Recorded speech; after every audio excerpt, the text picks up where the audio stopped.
అనకాపల్లి జిల్లా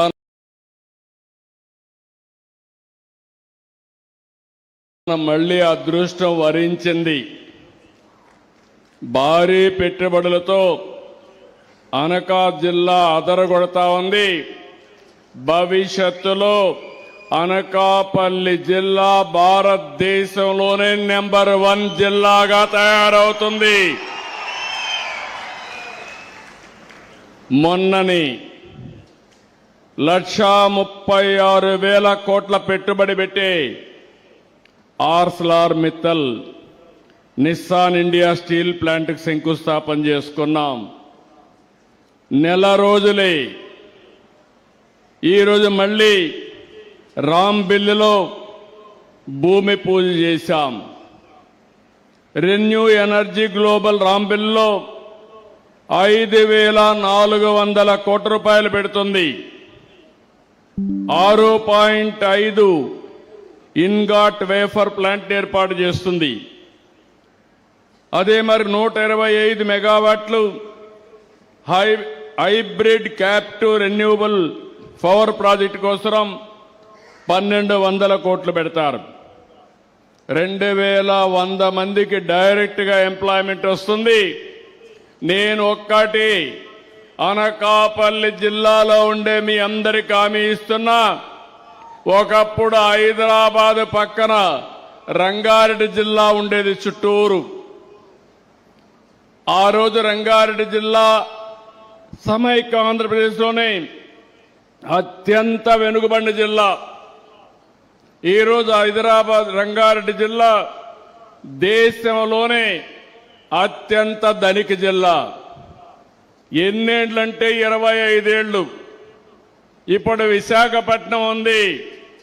విశాఖపట్నం మొత్తం కూడా పూర్తిగా ఇండస్ట్రీస్ వచ్చాయి. ఏదైనా పెట్టుబడులు వస్తే అవన్నీ అనకాపల్లి జిల్లాకే వస్తాయి. ఇది మరో రంగారెడ్డి జిల్లాగా తయారు చేసే బాధ్యత నాదని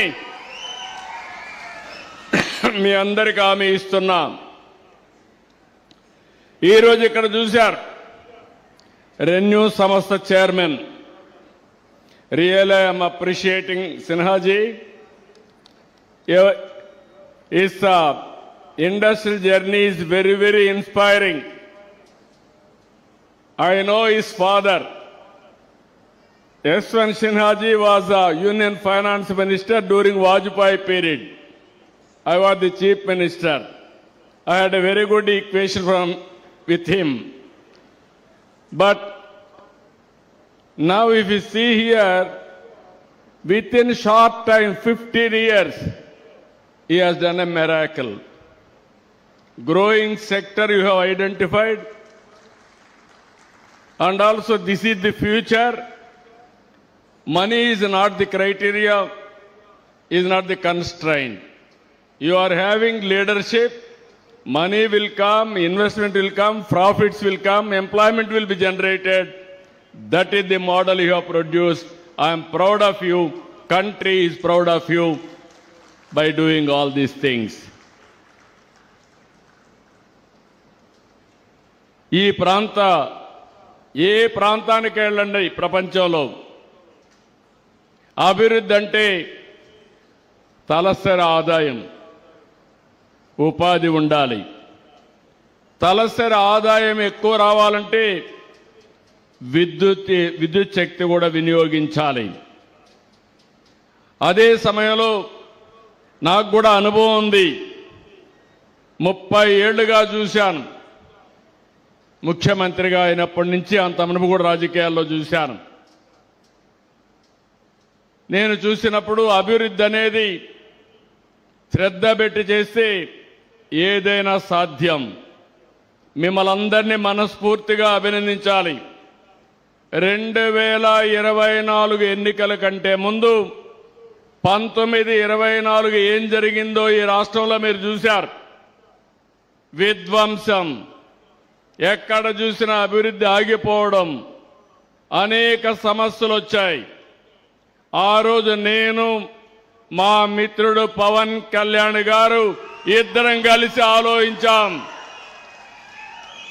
ఈ రాష్ట్రాన్ని పునర్నిర్మాణం చేయాలి, పూర్వ వైభవం తేవాలి, కలిసి పోటీ చేయాలని నిర్ణయించి ఆ రోజు కలిసి పోటీ చేస్తే ఆ రోజు మేము ఇచ్చిన హామీ ఒకటి, సమిక్షేమం ఇస్తాం, అభివృద్ధి చేస్తాం, సుపరిపాలన తెస్తామని చెప్పాం.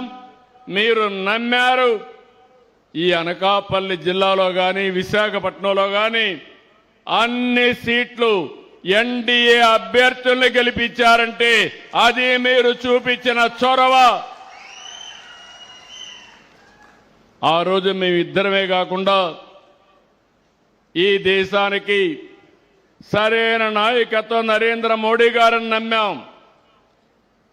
ముగ్గురం కలిసి ఎన్డీఏ ఫామ్ చేశాం.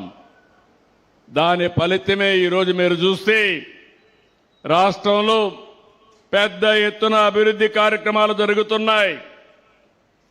సిఐ పార్ట్నర్షిప్లో ఎనర్జీ, రెన్యూ ఎనర్జీ రాష్ట్రంలో మీరు ఒకటే గుర్తుపెట్టుకోవాలి.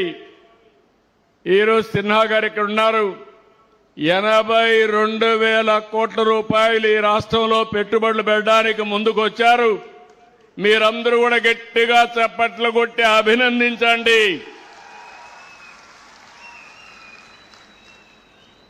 ఎందుకు నేను చెప్తున్నానంటే నీతి నిజాయితీతో వ్యాపారం చేస్తున్నాడు, ఒక పద్ధతి ప్రకారం వ్యాపారం చేశాడు, ఒక ఎంపైర్ని క్రియేట్ చేయగలుగుతున్నాడు.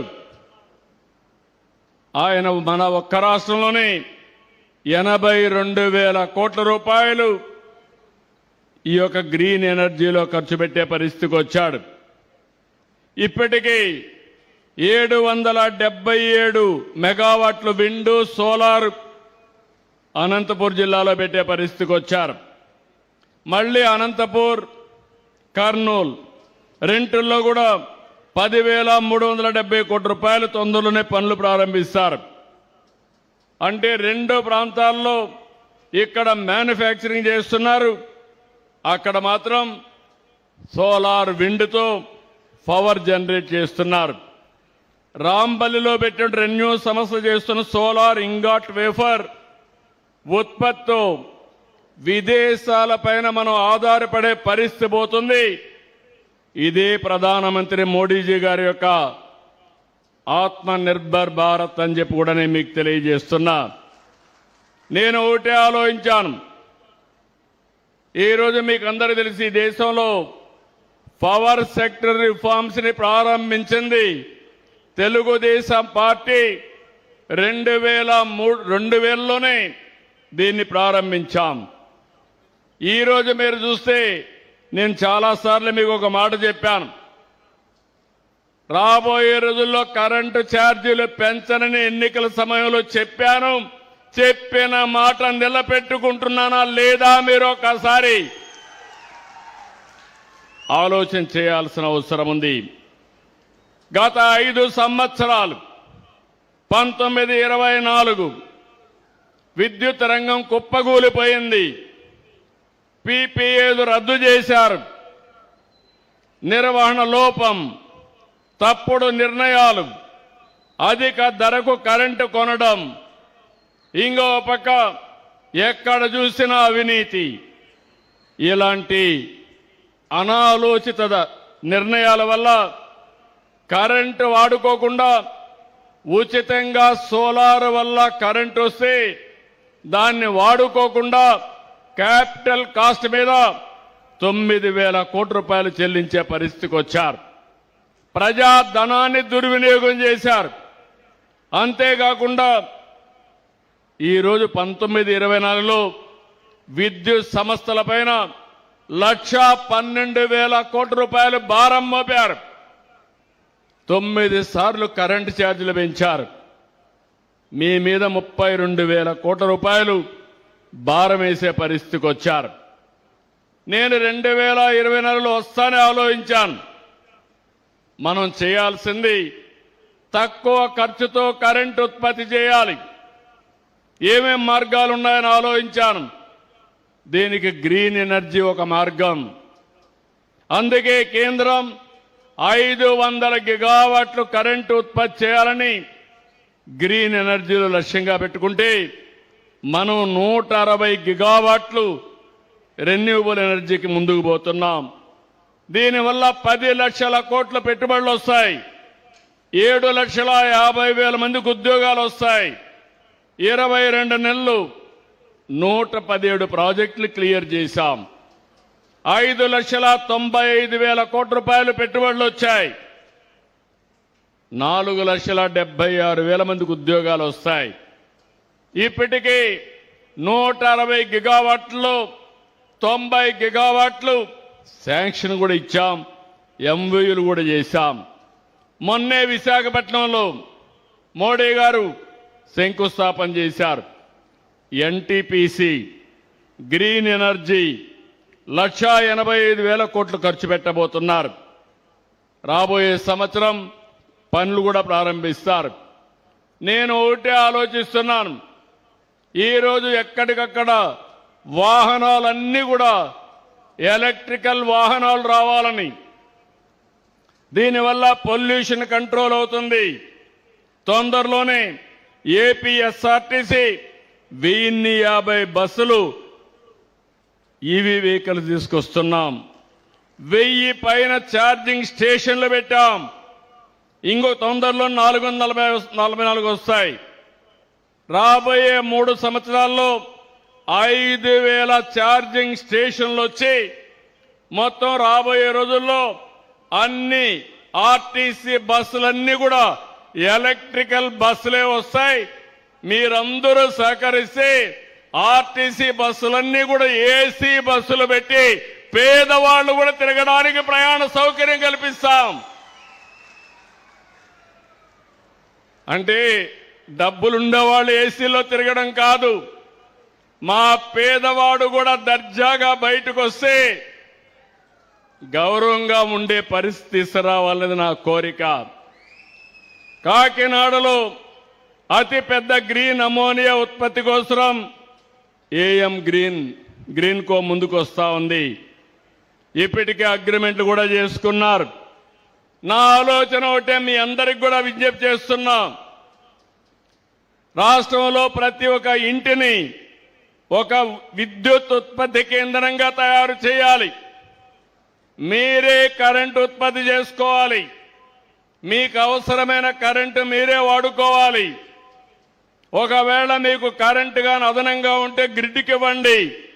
మీకు అవసరమైతే మళ్ళా గ్రిడ్ని తీసుకోండి.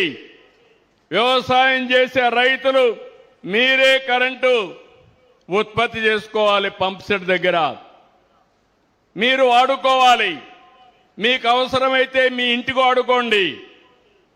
ఇంకొక పక్కన మీ వాహనాలు కూడా ఎలక్ట్రికల్ వాహనాలు చేసుకోండి. మీకు ఖర్చు తగ్గిపోతుంది. మీకు ఇచ్చే పంప్ సెట్ కూడా కుసుమ్ కింద ఉచితంగా ఇస్తామని చెప్పి నేను మీకు తెలియజేస్తున్నా. రాష్ట్రంలో రాబోయే 2-3 సంవత్సరాల్లోనే కనీసం 40 లక్షల ఇండ్లకి రూఫ్ టాప్ పైన కరెంటు ఉత్పత్తి కేంద్రాలు పెట్టించే బాధ్యత ఈ ప్రభుత్వం తీసుకుంటాం. ఎస్సీ ఎస్టీలకి ఉచితంగా ఇస్తాం.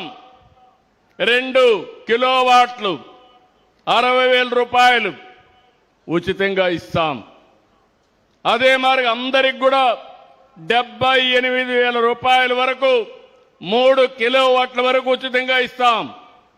ఆ పైన ఖర్చు అయితే మీరు పెట్టుకోవాలి. బీసీలకు 98,000 ఇస్తాం. ఆ పైన అయితే అంటే అదనంగా ఒక 20,000 ఇస్తాం. ఆ పైన అయితే మీరు పెట్టుకోగలిగితే ఇంకా మీరు కరెంటు ఛార్జ్ కట్టే పరిస్థితి లేదు, ఉండదు. దానివల్ల మాకు కూడా గ్రిడ్కు కూడా అదనంగా వెసులుబాటు వస్తుంది. నేను ఒకటే, ఇప్పటికే మీరు చూస్తున్నారు, ఎక్కడికక్కడ ట్రాన్స్మిషన్ లాసెస్ లేకుండా కరెంటు ఉత్పత్తి చేసి అక్కడే వాడుకునే కార్యక్రమానికి కూడా ముందుకెళ్ళాం. ఒక సమర్థవంతంగా పనిచేస్తున్నాం.